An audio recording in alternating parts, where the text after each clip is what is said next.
ಇಲ್ಲ, ಅದು ಹೈಕಮಾಂಡ್ ನೋಡ್ರಿ. ನಾವು ಹೈಕಮಾಂಡ್ ತೀರ್ಮಾನಕ್ಕೆ ಬದ್ಧ ಆಗಿರುವಂಥವ್ರು. ಹೈಕಮಾಂಡ್ ಏನು ಹೇಳ್ತದೆ ಅದನ್ನ ಮಾಡಿರೋರು. ರಾಜಣ್ಣ ಅವ್ರನ್ನ ತೆಗಿತಾರೋ, ರಾಜಣ್ಣ ಅವ್ರನ್ನ ವಾಪಸ್ ತೆಗಿತಾರೋ, ಬೈತಿ ಸುರೇಶ್ ತೆಗಿತಾರೋ, ಇನ್ನೊಬ್ರು ತೆಗಿತಾರೋ, ಹೈಕಮಾಂಡ್ ತೀರ್ಮಾನ ಮಾಡ್ತದೆ. ಹೈಕಮಾಂಡ್ ಏನು ತೀರ್ಮಾನ ಮಾಡ್ತದೆ ಅದಕ್ಕೆಲ್ಲ ನಾವು ಬದ್ಧರಾಗಿರುವಂಥವ್ರು. ಯಾರು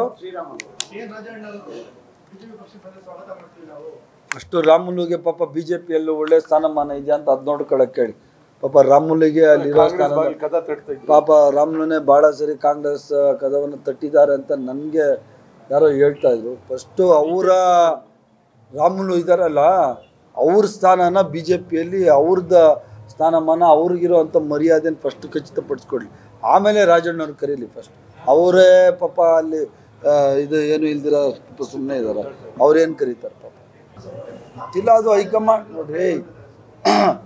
ನಾವು ಹೈಕಮಾಂಡ್ ತೀರ್ಮಾನಕ್ಕೆ ಬದ್ಧ ಆಗಿರುವಂಥವ್ರು.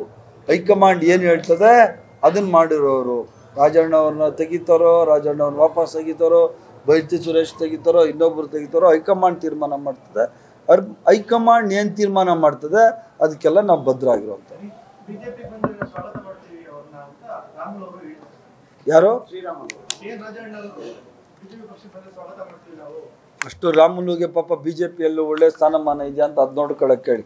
ಪಾಪ ರಾಮುಲಿಗೆ ಅಲ್ಲಿರೋ ಪಾಪ ರಾಮುಲುನೇ ಭಾಳ ಸರಿ ಕಾಂಗ್ರೆಸ್ ಕದವನ್ನು ತಟ್ಟಿದ್ದಾರೆ ಅಂತ ನನಗೆ ಯಾರೋ ಹೇಳ್ತಾ ಇದ್ರು. ಫಸ್ಟು ಅವರ ರಾಮುಲು ಇದ್ದಾರಲ್ಲ, ಅವ್ರ ಸ್ಥಾನನ ಬಿಜೆಪಿಯಲ್ಲಿ ಅವ್ರದ ಸ್ಥಾನಮಾನ ಅವ್ರಿಗಿರೋಂಥ ಮರ್ಯಾದೆನ ಫಸ್ಟ್ ಖಚಿತಪಡಿಸ್ಕೊಡ್ಲಿ, ಆಮೇಲೆ ರಾಜಣ್ಣವ್ರು ಕರೀಲಿ. ಫಸ್ಟ್ ಅವರೇ ಪಾಪ ಅಲ್ಲಿ ಇದು ಏನು ಇಲ್ದಿರ ಪಾಪ ಸುಮ್ಮನೆ ಇದ್ದಾರೆ, ಅವ್ರೇನು ಕರೀತಾರೆ.